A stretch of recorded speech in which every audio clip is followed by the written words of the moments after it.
The transport ship Meridian had been Leo's home for 3 months now, carrying supplies and diplomatic parcels across the Outer Rim territories. He'd grown accustomed to the silence, the endless black punctuated by distant stars, and the routine maintenance checks that filled his days. What he hadn't expected was Lisa. She arrived in a crystalline pod, delivered by automated courier with documentation stamped by the Valerian Assembly. Leo had stood in the cargo bay, scanner in hand, reading the manifest 3 times before the words made sense. Diplomatic gift.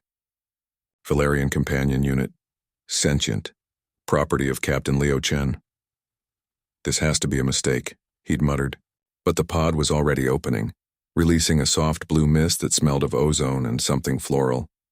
Lisa emerged with fluid grace, her form humanoid but unmistakably alien. Her skin shimmered with an iridescent quality, shifting between silver and pale blue depending on the angle of light. Large eyes dark as space itself, fixed on him with unsettling intelligence. She wore minimal covering, a flowing garment that seemed woven from starlight.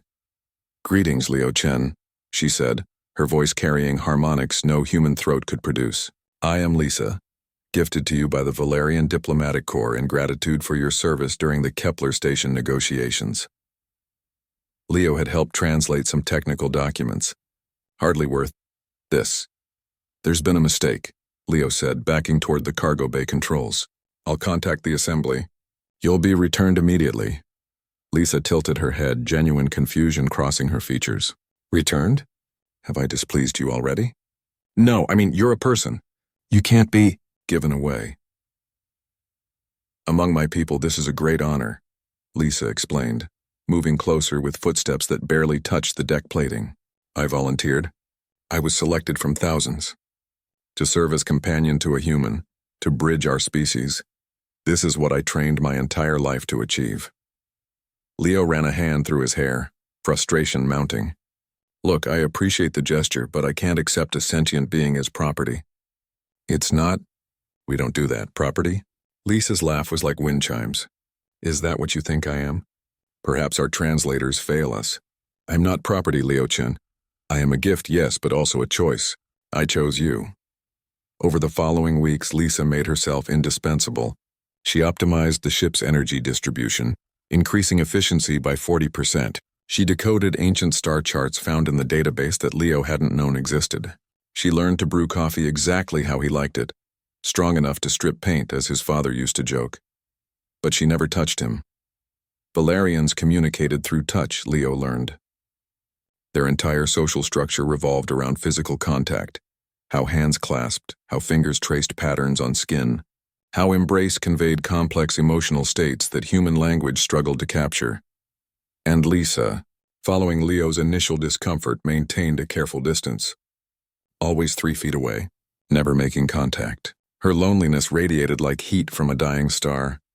Leo tried to treat her as crew, as colleague, as friend. But there was an obvious barrier between them, one of his own construction. He'd catch her watching him sometimes, confusion and hurt flickering across her expressive features. 2 months into their journey, the Meridian encountered trouble. A micrometeorite shower punched through the secondary hull, depressurizing the port cargo section. Leo was running repairs suited up in the airlock preparation chamber when his helmet's seal indicator flashed red. Damn it.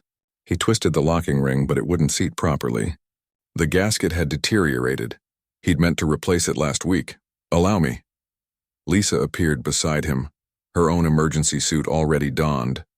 Her fingers moved across the helmet with practiced precision. "There is a technique, yes. It requires pressure at 3 points simultaneously." She worked with focused intensity, but the helmet remained unsealed.